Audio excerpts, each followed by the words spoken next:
Iran US Israel యుద్ధం ఆగిపోతుందని భావించిన ప్రతి ఒక్కరికి షాకింగ్ న్యూస్ అయింది.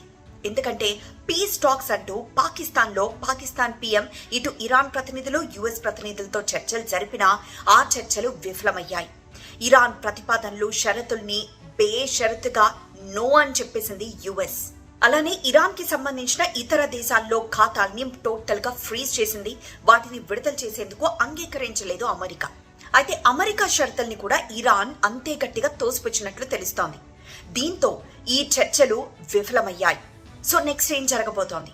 యుద్ధం ఆగిపోతుంది, పరిస్థితి సద్దుమణుగుతుంది, ప్రపంచమంతా శాంతి బాటలో నడుస్తుంది అనుకుంటున్న ప్రజలకి ఇప్పుడు మరింత భయం పట్టుకుంది. ఎందుకంటే మొన్నటికి మొన్న జరిగిన ఆ యుద్ధంతో ఎంత ప్రపంచం అల్లాడిపోయిందో మనం చూసాం. స్ట్రెయిట్ ఆఫ్ హార్ముజ్ మూసేయడంతో చాలా దేశాలకి ఎల్పిజి సరఫరా కానీ నిత్యావసరాల సరఫరా కానీ అందక ఎంత ఇబ్బంది పడ్డారో చూసాం. స్టాక్ మార్కెట్లు పడిపోవడం కానీ లేకపోతే కొన్ని దేశాలు తమ గోల్డ్ రిజర్వ్స్ ని అమ్ముకోవడం కానీ అలాంటి పరిస్థితి చూసాం. మరి ఇప్పుడు మరొకసారి కనుక యుద్ధం మొదలవుతాయి. ఈసారి జస్ట్ ఇమాజిన్, పోయినసారి యుద్ధం మొదలైనప్పుడు జస్ట్ 5 రోజుల్లో అయిపోతుందని ట్రంప్ ప్రకటించారు. కానీ అది కాస్త ఎన్ని రోజుల వరకు సాగిందో మనకి తెలుసు.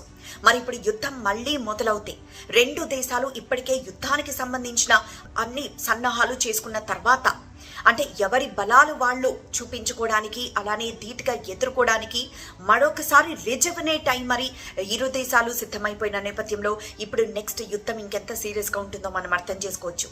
అయితే ప్రస్తుతం మళ్లీ యుద్ధం దిశగా వెళ్తారా, మరొకసారి ఏమైనా పీస్ టాక్స్ కి ముందుకొస్తారా? దీనిపైనే అందరూ ఆసక్తిగా గమనిస్తున్నారు.